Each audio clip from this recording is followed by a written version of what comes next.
Fakta dan sejarah pemilu di Indonesia yang harus kamu ketahui.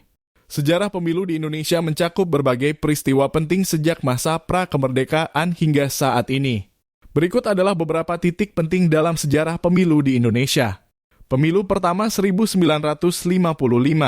Pemilu pertama di Indonesia diselenggarakan pada tahun 1955 setelah kemerdekaan dari Belanda. Pemilu ini merupakan pemilu pertama secara langsung dan dilaksanakan dengan menggunakan sistem proporsional terbuka. Pemilu ini menjadi tonggak penting dalam sejarah politik Indonesia karena menentukan komposisi parlemen dan pemerintahan yang pertama. Pemilu 1959 dan awal Orde Baru.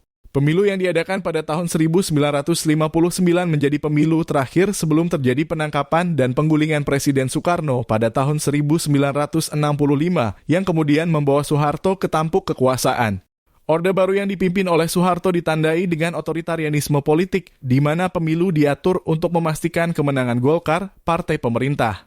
Reformasi dan pemilu pasca Orde Baru. Reformasi pada tahun 1998 membawa perubahan besar dalam sistem politik Indonesia. Salah satu hasil reformasi adalah terciptanya sistem politik multipartai dan penyelenggaraan pemilu yang lebih demokratis. Pemilu tahun 1999 menjadi pemilu pertama pasca Orde Baru yang diadakan dengan suasana yang lebih terbuka dan kompetitif. Pemilu langsung presiden. Sebelum tahun 2004, Presiden Indonesia dipilih oleh MPR dalam kurung, Majelis Permusyawaratan Rakyat, yang terdiri dari anggota DPR dalam kurung, Dewan Perwakilan Rakyat, dan DPD dalam kurung, Dewan Perwakilan Daerah. Namun sejak tahun 2004, Presiden dipilih langsung oleh rakyat dalam pemilihan umum. Pemilu elektronik. Sejak tahun 2004, Indonesia mulai menerapkan sistem pemilu elektronik untuk meningkatkan efisiensi dan akurasi dalam perhitungan suara serta mengurangi potensi kecurangan. Pemilu 2019.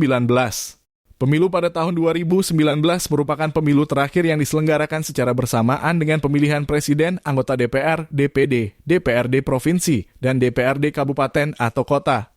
Pemilu ini merupakan salah satu yang terbesar dalam sejarah Indonesia dengan jumlah pemilih mencapai ratusan juta orang. Pemilu di Indonesia terus mengalami evolusi seiring dengan perubahan politik, sosial, dan teknologi, dan tetap menjadi bagian penting dalam proses demokratisasi negara ini. Terima kasih sudah menonton, jangan lupa like, komen, dan subscribe.